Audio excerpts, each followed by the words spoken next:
नमस्कार, आप देख रहे हैं टीवी7 भारत में हूं आपके साथ ऋतिका आवाना। महाराष्ट्र की राजनीति एक बार फिर चर्चा के केंद्र में आ गई है। पहले शिवसेना टूटी, फिर राष्ट्रवादी कांग्रेस पार्टी में विभाजन हुआ और अब राजनीतिक गलियारों में चर्चा है कि उद्धव ठाकरे की पार्टी में भी बड़ी हलचल देखने को मिल सकती है।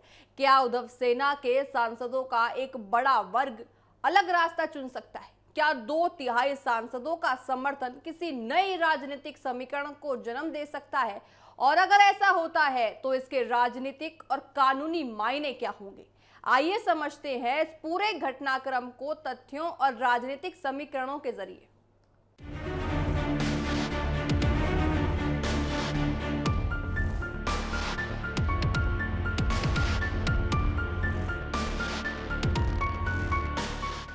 महाराष्ट्र की राजनीति में पिछले कुछ वर्षों में ऐसे बदलाव हुए हैं जिन्होंने देश की राजनीति को भी प्रभावित किया है। साल 2022 में शिवसेना में बड़ी टूट हुई। पार्टी के वरिष्ठ नेता एकनाथ शिंदे के नेतृत्व में विधायकों के एक बड़े समूह ने बगावत कर दी। इस बगावत ने तत्कालीन मुख्यमंत्री उद्धव ठाकरे की सरकार को गिरा दिया और महाराष्ट्र में नई सरकार का गठन हुआ।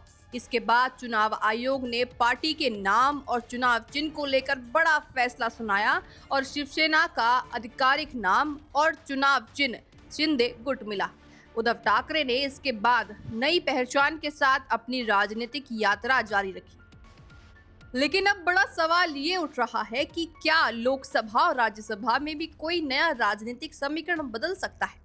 राजनीतिक चर्चाओं में ये दावा किया जा रहा है कि उद्धव ठाकरे ने नेतृत्व वाली पार्टी के कुछ सांसद भविष्य की राजनीति को लेकर अलग राय रखते हैं। हालांकि अभी तक किसी सांसद ने सार्वजनिक रूप से बगावत की घोषणा नहीं की है और ना ही पार्टी की ओर से ऐसी किसी संभावना की पुष्टि की गई है। लेकिन राजनीति में अटकलों का बाजार हमेशा गर्म होता है। सवाल नंबर 1, 2/3 सांसदों का मतलब क्या होता है? भारतीय राजनीति में 2/3 का आंकड़ा बेहद महत्वपूर्ण माना जाता है। दल बदल विरोधी कानून के तहत यदि किसी दल के कम से कम 2/3 निर्वाचित सदस्य किसी दूसरे दल में विलय या अलग समूह बनाने का फैसला करते हैं तो उनकी सदस्यता बच सकती है।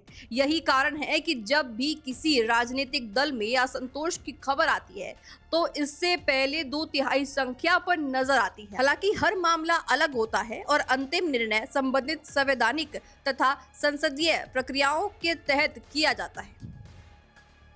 महाराष्ट्र में पहले भी ऐसे राजनीतिक घटनाक्रम देखने को मिल चुके हैं। शिवसेना ने विभाजन के बाद राष्ट्रवादी कांग्रेस पार्टी यानी एनसीपी में भी बड़ी टूट देखने को मिली। अजित पवार के नेतृत्व में कई विधायक और नेता अलग रास्ते पर चलने लगे।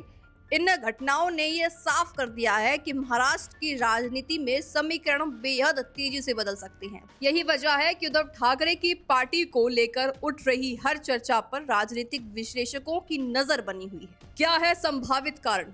राजनीतिक भविष्य की चिंता, सत्ता के करीब रहने की रणनीति, क्षेत्रीय समीकरण, आगामी चुनावों की तैयारी। राजनीतिक विशेषज्ञों का मानना है कि किसी भी दल में असंतोष के पीछे कई कारण हो सकते हैं। कुछ नेता अपने राजनीतिक भविष्य को लेकर चिंतित होते हैं, कुछ सत्ता के समीकरणों के साथ चलना चाहते हैं, तो कुछ अपने क्षेत्रीय हितों और संगठनात्मक स्थिति को मजबूत करने की कोशिश करते हैं। लेकिन जब तक कोई नेता खुलकर सामने नहीं आता, तब तक इन चर्चाओं को केवल राजनीतिक अटकलें ही माना जाता है।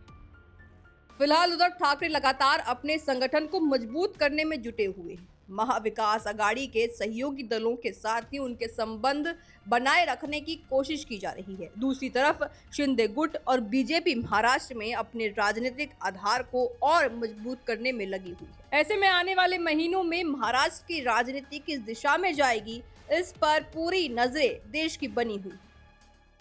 फिलहाल ये साफ कर देना जरूरी है कि उद्धव ठाकरे की पार्टी के 2/3 सांसदों की बगावत को लेकर कोई आधिकारिक पुष्टि नहीं हुई है। लेकिन महाराष्ट्र की राजनीति का इतिहास बताता है कि ये राजनीतिक घटनाक्रम कभी भी नया मोड़ ले सकता है। क्या उद्धव सेना में कोई बड़ा बदलाव होगा या सिर्फ राजनीतिक अटकलें हैं? इस सवाल का जवाब आने वाला समय देगा। स्पेशल रिपोर्ट टीवी7 भारत।